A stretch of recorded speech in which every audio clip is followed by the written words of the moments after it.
Hey everyone, it's Jack from Cultaholic.com, back again with another news update. We've got news about The Big Show and his appearance on Talk Is Jericho when he went in a bit on WWE Creative. We've also got updates on members of the main roster, one with an injury and one who came home from the South American tour, and also some very exciting news about the future of wrestling. It's here, it's interactive, it's probably not, but it could be, so we're going to report on it. Big Show recently appeared on Talk Is Jericho, and obviously Big Show and Jericho are firm friends. They've had tag title reigns together. Who can forget Jericho using Big Show as a makeshift ladder against DX at TLC, pesky old DX, when they were trying to retain their tag titles and failed. But yeah, Big Show, the big news here is that Big Show was very critical of WWE's creative process on the podcast. He had things to say about the longevity of the writing process. He said back in the day, everyone was concerned about what was going to happen 4 months from now. Nowadays, everyone's too concerned about every show on a week by week or sometimes day by day basis. He says that often the writers lose sight of what's supposed to be happening in the overarching storylines. He also had words to say about the number of writers. He said that it can be more difficult when there's 20 guys all trying to push certain wrestlers. And he said, basically implied that backstage, WWE are lacking in an overall direction. And I think when you watch the product, you can see that. When you compare it to promotions like New Japan or even Lucha Underground, although that promotion has had its ups and downs, everything's geared towards one direction, one storyline, or even several smaller overarching storylines. Whereas in WWE, it's like a little jigsaw, but everything's jumbled up and you don't really know what's going to be going on. So I can fully understand Big Show's concerns. It is very surprising that he would just say that on a podcast, I guess.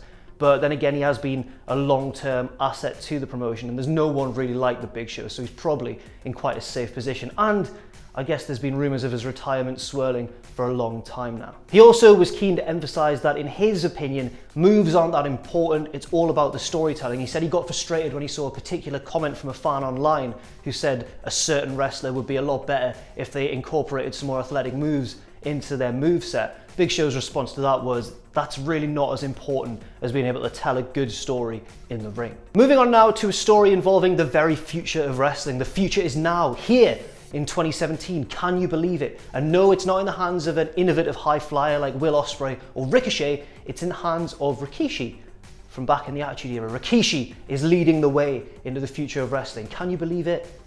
I can't, but wait until you hear what it is. Rikishi has launched a new Twitch platform, that's the weirdest sentence I've ever said in my life, with a show called Live Interactive Wrestling, or LIW. And the format of it is basically, he gets 2 trainees from his training school, sticks them in the ring, and they can see the Twitch comments on the stream. So the bit that I saw, there was 2 wrestlers, 1 girl and 1 boy, and they were squaring off, and one of them was like, oh, I like that idea. How about I hit you with a clothesline? And then he went to hit her with a clothesline, and she reversed it, and then he went, didn't work this time, try again.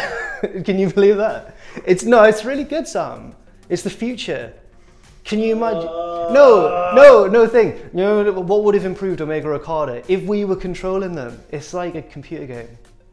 Oh. In all seriousness, this, although I don't think that is the future of wrestling, it could, suggest that there'll be more interactive elements heading forward.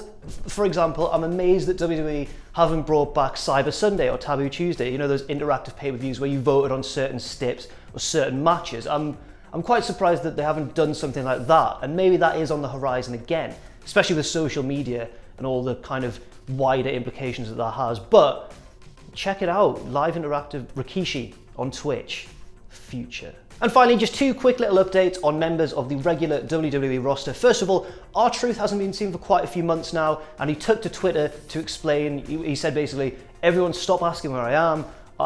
He said it in a jovial way, he wasn't that annoyed, but he said I recently had an injury and I'm recovering from that, so that makes sense. And also Luke Harper came home from the SmackDown South America tour. Immediately everyone was like, whoa, what's he done, after the whole Kevin Owens, Sami Zayn being sent home from the UK tour thing.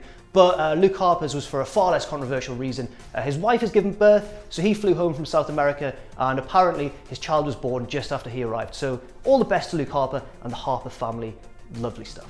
That's all for now. Thank you very much for watching this news update. I've been Jack from Cultaholic.com. Follow us all at Cultaholic. Follow me at Jack the Jobber. And if you would like, please do check out our Patreon, where you can look at a system of tiered rewards if you enjoy what we do. Thank you again for watching, and don't forget to join us.